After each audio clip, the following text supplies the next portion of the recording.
सांगली जिल्ह्यातलं 32 शिराळा हे सापांचं गाव किंवा नागांचं गाव म्हणून फेमस आहे. नागपंचमी आली की गावात जिवंत साप घरात आणून पूजा केली जायची. पण 2002 मध्ये कायद्याची आडकाठी आली आणि ही ठराविक परंपरा संपली. मात्र भारतात अजून एक ठिकाणी जिथं ही परंपरा आजही धडाक्यात सुरू आहे आणि ती म्हणजे बिहारची समस्तीपूर जिल्ह्यातील सिंघिया घाट इथं.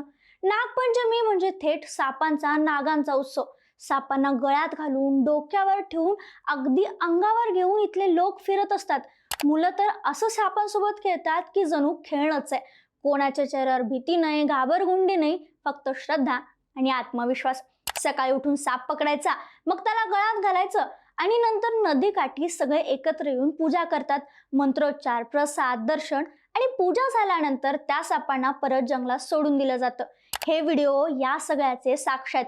विज्ञानाच्या युगातही काही परंपरा इतक्या खोल रुजल्यात की त्या केवळ श्रद्धा नाहीत, तर त्या जिवंत श्रद्धेचं रूप आहेत.